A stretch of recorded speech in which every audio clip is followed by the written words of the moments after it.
Yes, guys, Europa League semi-final first legs.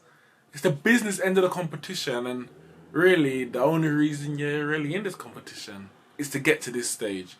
It doesn't really get exciting until the trophy is in sight. And for both English sides, the trophy is in sight. This is your Europa League review.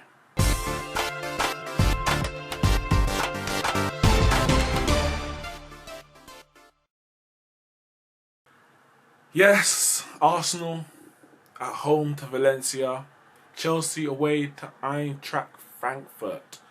Gonna start with the Arsenal game, the game that I actually watched, and Arsenal ran out 3-1 winners, and that's a very good result. It was always going to be difficult for them to keep a clean sheet. Arsenal are not known for their clean sheets. However, in Europe, they've at home anyway in Europe, they've generally done very well in terms of their results. They kept a clean sheet against Napoli. I believe they kept one in the second leg against Rennes. So they've been alright. And even away at Napoli, they got a 1-0 victory. But defending is not, Arsenal's forte. Hasn't been for many, many years. So when they conceded that first goal, you thought, it's going to be difficult. Valencia were on the front foot, deservedly took the lead. Away goal, you thought, even if Arsenal were to get one, possibly two, to only take a 2-1 victory back to the Mestalla would be difficult. As it was, Arsenal equalised. Good play link up between Aubameyang and Lacazette, the two strike partners. Lacazette slots into pretty much an empty net, 1-1. And a few minutes later, he pops up at the back post to put, I think it was a Kolasinac cross from the left-hand side. Heads it down. Neto, the goalkeeper, probably should have done better. He got a decent hand on it onto the post, but it went in about a yard over the goal line before he cleared it. Everyone in the ground could see that went in. The referee signals his watch for the goal line technology. 2-1 to Arsenal. Second half, Arsenal laboured a bit. They didn't settle for the 2-1 victory, but I don't think they were willing to go gung-ho looking for a third, because if Valencia were to get a second, it would have been advantage, of course, to the Spanish side, but it would have been very, very difficult at that moment, because they're basically having to go to the Mestalla and win, or you might say draw 3-3. How realistic is that? So they would have to go to the Mestalla and win, and you always felt there's another goal in this game. Valencia had the ball, had pretty much most of the control of the game, but they weren't really creating any proper chances. The best chances still fell to Arsenal. Lacazette probably should have had his hat-trick. I say probably, definitely should have had his hat-trick. Ball came to him at the back post. And I'm not sure exactly what happened, but he had two bites at the cherry, and they were blocked, and they went, just didn't result in goals. So you're thinking these could be big misses come the second leg. It's obviously a two-legged tie. And the game started just petering out. Few substitutions made. Gamero came on for Valencia.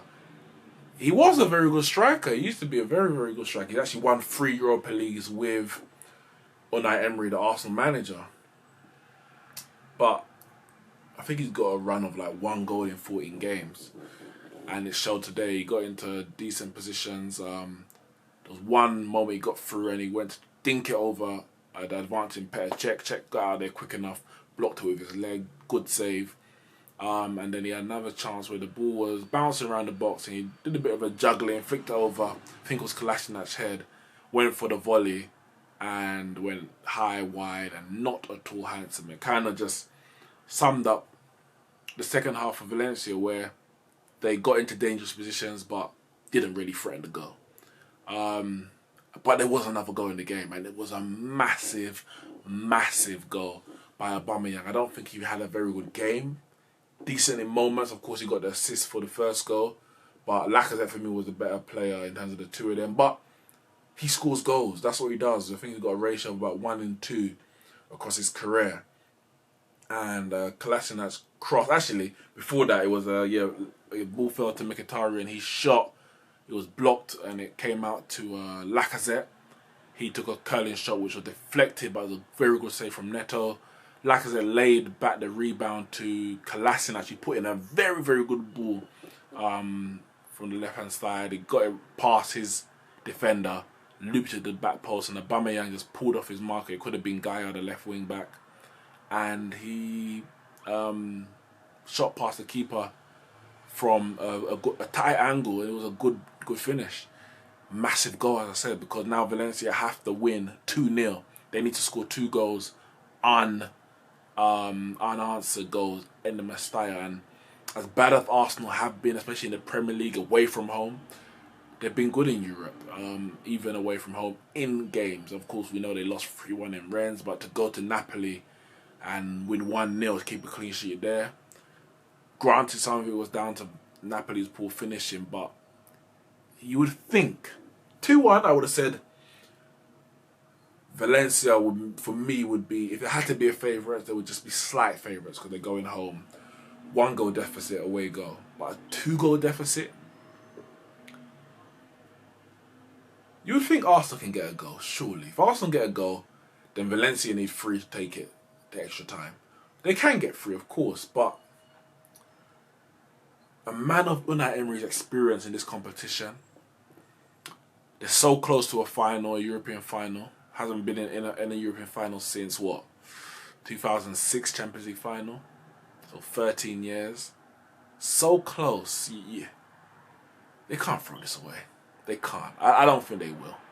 I think Arsenal will get to the final. 3-1 is a very good result. Could have been worse in terms of 2-1 or even 2-2, but they did what they had to do on the night. They turned their attentions back to their Premier League title race on the weekend, but they're always going to have that one eye on the second leg and the one eye potentially on Baku for the final. Yeah, I'm going to back Arsenal to go through to the final. Where you think they're going to meet Chelsea? Now, I didn't see the game. Did a bit, just read up on it a bit as it was going on, the live text, and Eintracht Frankfurt, they've been very good at home. They've been very good in this competition, to be fair. Knocked out a good Benfica side in the in the quarterfinal. Prior to that, knocked out Inter Milan. They've got goals in their side. As they went to Benfica with 10 men and lost 4-2. Took it back home and won 2-0. Went through on away goals, and they took the lead through Jovic. He has been on fire this season, so there's no surprise to see that he was the one to open the scoring. But Pedro got a crucial equaliser away goal for Chelsea, and they had chances after that to get even a better result.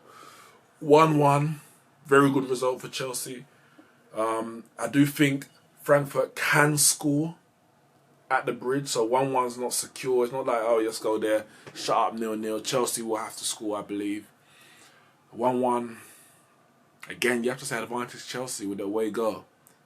But it's not over. Arsenal, for me, are definitely in a more comfortable position. But again, I expect Chelsea to be in the final. Hazard will probably, you would think, start in the second leg. A game they have to win. Well, I say have to win, don't necessarily have to win, but I think Frankfurt have got that goal threat, so Chelsea will have to go out there with the intention of winning at home to see them into the final, which means that we could potentially have that all-European final with 4 English clubs across all European competitions in semi-finals. It would be devastating from an English perspective if there were no English clubs in the final. I expect at least 1, but probably 2, possibly 3 in terms of Tottenham. But yeah, Arsenal, Chelsea, I think that would be the final, which means that one of those teams will have a second bite of the cherry of getting back in the Champions League. I expect one team to miss out on top 4. I think Tottenham will be in there third.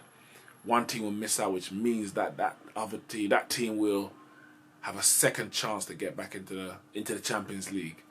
But But it's all to play for in the second leg. In both games, all to play for.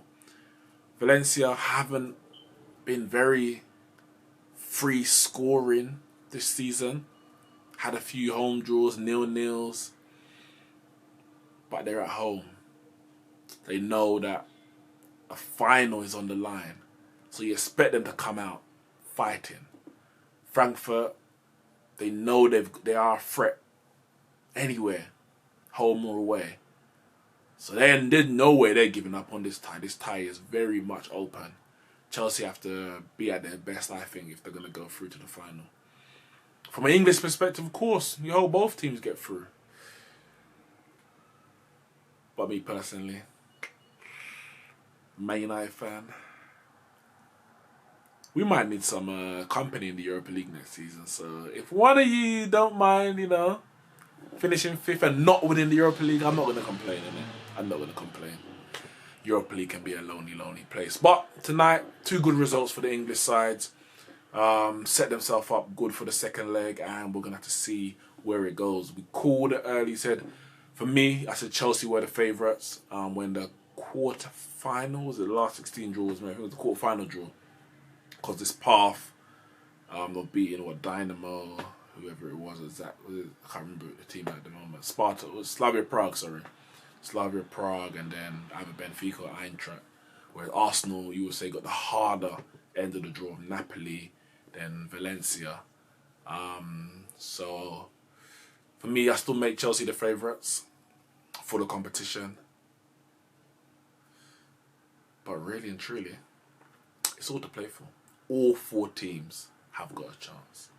Guys, make sure you check out the rest of my videos, podcasts, SoundCloud, Spotify, iTunes. Hit the like and subscribe button.